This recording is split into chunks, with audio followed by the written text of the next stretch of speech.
اذکار مسنونہ جو حضور صلی اللہ علیہ وسلم کے بتائے ہوئے ہیں یا جو انبیاء کے بتائے ہوئے طریقے ہیں یا جو صحابہ کرام کے ہیں، تو ان کو جو سنت سمجھ کر اپنی معمول کی روٹین کے مطابق کرتا رہتا ہے، اس سے اسے اجر و ثواب بھی ملتا ہے، اور اس سے جو ہے وہ اجر و ثواب بھی ملتا ہے، اس کی مشکلات بھی حل ہوتے ہیں، مسائل بھی حل ہوتے ہیں۔ یعنی اس کا اس قسم کا تصور نہیں ہے کہ میں اس کو فلاں دعا کو اتنے 100 مرتبہ پڑھوں گا تو شاید کوئی اللہ تعالیٰ مجبور ہو جائے گا، اس قسم کا نہیں، بلکہ وہ ایک سنت سمجھ کر، حضور علیہ السلام کی سنت سمجھ کر، چاہے اس کا مسئلہ حل ہوتا ہے یا نہیں ہوتا، چاہے اس کو اس سے کوئی ظاہر فائدہ نظر آتا ہے یا نہیں آتا، وہ یہ سمجھ کر اذکار مسنونہ کرتا ہے کہ میرے رسول کا یہ حکم ہے کہ آپ نے صبح اتنی دفعہ جو ہے صبح وہ آپ نے اعوذ بکلمات اللہ پڑھنی ہے 3 دفعہ، آپ نے صبح شام بسم اللہ الذی لا یضر پڑھنی ہے، آپ نے معوذات کو پڑھنا ہے، اپنے ہاتھوں پہ دم کرنا ہے۔ یعنی وہ اذکار مسنونہ جو حضور کے بتائے ہوئے ہیں یا جو انبیاء کا طریقہ تھا یا صحابہ کا طریقہ تھا، وہ ان کو مسنون سمجھ کر کرتے ہیں،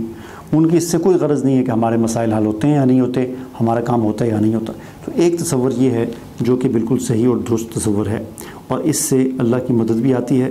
اور اللہ تعالیٰ کی نصرت بھی شامل حال ہوتی ہے۔ ٹھیک ہے جی، اب اس بات کو سمجھ لیں کہ یہ جو وظائف ہیں، وظائف کیا ہیں؟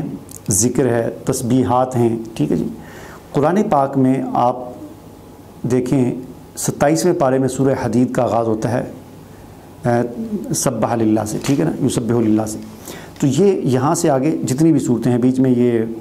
سورہ مجادلہ کو چھوڑ کر، قد سمع اللہ کو چھوڑ کر آگے یہ 28ویں پارے میں کافی ساری صورتیں ہیں، ان کو جو تسبیح کے کلمے سے شروع ہوتی ہیں، یعنی کچھ سبح للہ کے سے شروع ہوتی ہیں اور کچھ یسبح للہ سے شروع ہوتی ہیں، یعنی تسبیح کرتی ہے ہر چیز آسمان و زمین کی۔ تو یہ جو کافی ساری 5-7 صورتیں ہیں، ان کا جو آغاز سبح للہ یا یسبح للہ سے ہوتا ہے، جس کا معنی یہ ہے کہ تسبیح کرتی ہے کائنات کی ہر چیز، زمین و آسمان کی چیز، ہر چیز اللہ کی تسبیح کرتی ہے۔ ان صورتوں کا آغاز ان الفاظ کے ساتھ اللہ نے کیوں کیا، اور پھر ان صورتوں کے اندر جو مضمون ہے وہ کیا ہے، یعنی اس مضمون کے ساتھ یہ تسبیح کا، کائنات کی ہر چیز اللہ کی تسبیح کرتی ہے، اس بات کا اس صورت کے اندر بیان کیے گئے مضمون کے ساتھ کیا ربط ہے۔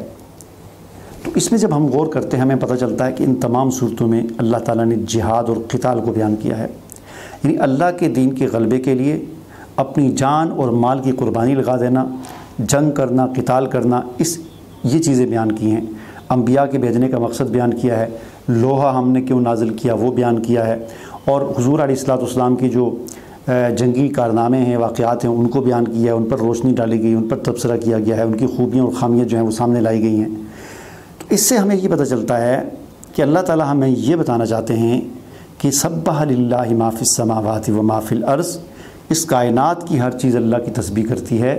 کوئی چیز اس کائنات وَإِن مِّن شَيْءٍ إِلَّا، کوئی چیز اس کائنات میں ایسی نہیں ہے کہ جو اللہ کی تسبیح نہ کرتی ہو، اللہ کی حمد نہ کرتی ہو، ہر چیز اللہ کی تسبیح کرتی ہے۔ اے انسان، تجھ سے صرف تسبیح مطلوب نہیں ہے کہ تو تسبیح لے کر بس صرف اللہ اللہ کرتا رہے، بلکہ تجھ سے کچھ اور بھی مطلوب ہے، اور وہ یہ ہے کہ تو اللہ کے دین کے لیے اپنی جان اور مال کو اس کے راستے میں لگا۔ تو اس سے یہ پتہ چلا کہ یہ جو تسبیحات ہوتی ہیں، جو ذکر اذکار ہوتے ہیں، اس سے کوئی اللہ کا کوئی فائدہ نقصان نہیں ہے۔ اگر صرف تسبیحات ہی مطلوب ہوتی، اگر ہم سے صرف ذکر اذکار ہی مطلوب ہوتا، تو اللہ تعالیٰ فرماتے ہیں وہ تو ہر دنیا کائنات کی ہر چیز کرتی ہے، آسمان بھی کرتا ہے، زمین بھی کرتی ہے، سورج چاند ستارے بھی کرتے ہیں، خربوں اربوں ستارے بھی کرتے ہیں، یہ درخت بھی کرتے ہیں، پتے بھی کرتے ہیں، پہاڑ اور دریا بھی کرتے ہیں، مچھلیاں بھی کرتی ہیں، چرند پرند درند، ہر چیز کرتی ہے اللہ کی تسبیح، حشرات الارض، کیڑے مکوڑے، ہر چیز اللہ کی تسبیح کرتی ہے۔ تو ہم سے اللہ کو صرف تسبیح مطلوب نہیں ہے، تسبیح بھی کریں، ہم حمد بھی کریں اللہ تعالیٰ کی، ذکر بھی کریں، لیکن اس سے بڑھ کر ہم سے یہ مطلوب ہے کہ ہم اللہ کے دین کے لیے اپنی جان اور مال کو لگائیں اور دین کا کام کریں۔ تو اگر ہم یہ نہیں کر رہے اور یہ تصور ہم نے قائم کر دیا ہے کہ فلاں چیز ہم 500 دفعہ پڑھیں گے تو ہمارا یہ مسئلہ حل ہو جائے گا، فلاں چیز 100 دفعہ پڑھیں گے تو ہمارا یہ مسئلہ حل ہو جائے گا، تو یہ ایک خام خیالی ہے۔ ایسے جو ہے وہ یعنی یہ ہم اپنے آپ کو بھی دھوکہ دے رہے ہیں، اور شاید نعوذ باللہ اللہ کو بھی دھوکہ دینے کی کوشش کر رہے ہیں، اور ہم یہ سمجھ رہے ہیں کہ شاید ہمارے یہ پڑھنے سے کوئی اللہ مجبور ہو جائے گا ہمارے کام کرنے۔ تو اس لیے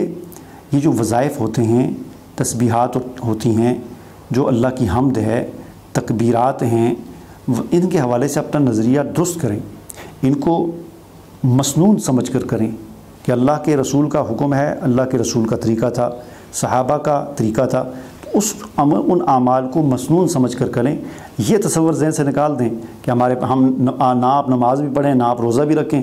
اور سود بھی کھاتے رہیں، حرام بھی کھاتے رہیں، بد نظری بھی کریں، گھر میں میوزک بھی چلتا رہے، فلمیں بھی دیکھتے رہیں، اور ساتھ یہ تصور ہو کہ لا حول ولا قوت 100 دفعہ پڑھیں گے تو ہمارے مسائل حل ہو جائیں گے، تو ایسا نہیں ہو سکتا۔ ٹھیک ہے جی۔ وہ ایک واقعہ مشہور ہے کہ ایک دیہاتی تھا، پرانے زمانے کی بات ہے، تو اس کے گھر میں بڑے ہی حالات خراب تھے، بہت مجبور تھا۔ تو پہلے زمانے میں ایسا ہوتا تھا کہ لوگ پھر وہ جو بادشاہ ہوتا تھا ان کا جو بھی، پہلے تو چھوٹی چھوٹی بادشاہتیں ہوتی تھیں، ایریے ہوتے تھے، علاقے ہوتے تھے، ان کے کوئی جو سردار ہوتا تھا وہی بادشاہ ہوتا تھا، کچھ خاص علاقے کا، چھوٹی چھوٹی سلطنتیں بھی ہوتی تھیں۔ اسی طرح کی کوئی چھوٹا سا حکومت تھی، تو اس میں وہ دیہاتی تھا، اس کو مجبور تھا، تو اپنے بادشاہ کے پاس مدد لینے کے لیے گیا، کوئی اس سے غلہ وغیرہ لینے کے لیے۔ جس وقت گھر سے جانے لگا بادشاہ کی طرف، کافی سفر تھا، 2-3 دن کا شاید سفر تھا، تو اس کی بیوی نے کہا کہ بادشاہ کے لیے کوئی ہدیہ اور تحفہ بھی لے جاؤ۔ تو اس نے کہا سوچا کیا لے کر جاؤں، تو پھر خیال آیا کہ ہمارا جو اس دیہات کا دیہاتی ایریا تھا، کسی جنگل میں رہتا تھا شاید یا دیہات میں، تو وہاں کا اس نے کہا کہ یہ اتنا زبردست ہمارا چشمے کا پانی ہے ٹھنڈا، کہاں بادشاہ جو شہروں میں رہتے ہیں کہاں اس نے یہ چشمے کا ٹھنڈا پانی پیا ہوگا۔ تو اس نے ایک مٹی کا گھڑا لیا اور اس میں وہ چشمے کا پانی اپنا ڈالا اور سر پہ رکھا اور نکل پڑا بادشاہ کو سے مدد لینے کے لیے، اور یہ ہدیے کے طور پر پانی لے لیا۔ پتہ نہیں 1-2 دن یا 3 دن سفر چلتا رہا پیدل،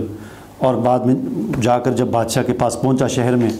اور بادشاہ سے ملاقات کی، تو بادشاہ کو کہا کہ میں آپ کے لیے ہدیہ لے کر آیا ہوں اور آپ میری مدد کریں۔ تو بادشاہ نے کہا کیا ہدیہ ہے، تو اس نے وہ گھڑا پیش کیا، پانی کا، مٹی کا جو گھڑا تھا۔ تو بادشاہ کا جو بھی اس کا نوکر شوکر وغیرہ تھا، جو اس نے اس کو کھولا، ڈھکن ہٹایا، تو اس کے اندر سے گندی بدبو آ رہی تھی۔ ظاہر ہے 3-4 دن ہو گئے اور دھوپ میں اور اس طرح سفر کرتے کرتے، بار بادشاہ نے جب اس کو دیکھا بڑی بدبو آ رہی تھی، لیکن بادشاہ نے اس کو محسوس نہیں ہونے دیا، اور بادشاہ نے کہا کہ بڑا زبردست تحفہ لے کر آئے ہیں آپ، اور اپنے کسی بندے کو، وزیر کو حکم دیا کہ اس پانی کو اندر رکھو اور اس شخص کا جو گھڑا ہے اس کو اشرفیوں سے بھر کے اس کو دے دو،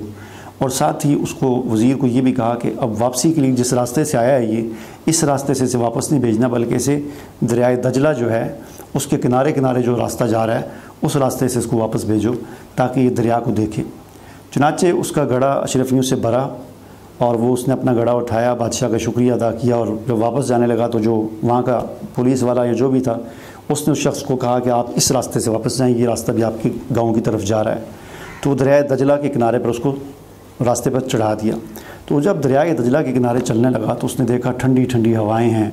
اور اتنا پانی بہہ رہا ہے، اور ویسے ہی بہے جا رہا ہے، کوئی پوچھنے والا نہیں ہے، صاف شفاف پانی۔ اس نے چیک کیا، ٹھنڈا یخ پانی، تو بڑا حیران ہوا، اور پھر اسے احساس ہوا کہ جو چیز میں بادشاہ کے لیے لے کر آیا تھا، میں سمجھ رہا تھا کہ میں بہت بڑی چیز لے کر آیا ہوں، لیکن بادشاہ کے پاس تو اس سے بہتر پانی کے یہاں دریا بہہ رہے ہیں۔ تو بڑا شرمندہ ہوا، اور پھر بادشاہ کی عنایت پر کہ اس نے اس کو قبول کیا، محسوس نہیں ہونے دیا، اور جواب میں اتنی اشرفیاں بڑھ کے دے دیں، اس پہ بڑا وہ حیران ہوا۔ ہمارا معاملہ اللہ کے ساتھ بالکل ایسا ہی ہے، ہم جو چیز اللہ کو پیش کرتے ہیں وہ بالکل گھٹیا ہوتی ہے، ہماری نیت کے اندر اخلاص نہیں ہوتا، ہمارا جو ہے وہ عمل جو ہے وہ صحیح نہیں ہوتا، ہم آداب کا خیال نہیں رکھتے، تو ہم جو چیز اللہ کو پیش کر رہے ہوتے ہیں وہ اس قابل نہیں ہوتی وہ قبول کی جائے، لیکن یہ اللہ کی مہربانی ہے، اللہ کی کرم نوازی ہے کہ اللہ اس کو جیسی کیسی ہوتا ہے اللہ قبول کر لیتا ہے، اور اس کے جواب میں ہمیں اللہ تعالیٰ جو عنایات دیتا ہے، ہمیں زندگی بخشی ہوئی ہے، ہمیں صبح شام پانی ملتا ہے، ہمیں نعمتیں ملتی ہیں، ہمیں کھانا ملتا ہے، یہ بھی تو ہو سکتا ہے نا اللہ یہ سب کچھ چھین لے۔ یہ جو ہماری سانسیں ہیں، ایک سانس اندر جا رہی ہے، ایک سانس باہر آ رہی ہے، یہ کتنی بڑی نعمت، اندر والی اندر جا کے رک جائے تو پھر بھی موت، باہر والی آ کر باہر رک جائے دوبارہ اندر نہ جائے تو پھر بھی موت، تو ہم تو اللہ کا شکر ادا کر ہی نہیں سکتے۔ مجھے امید ہے کہ جو بات میں آپ کو سمجھانا چاہتا تھا آپ کو سمجھ آ گئی ہوگی۔ مجھے اجازت دیجیے، اللہ حافظ۔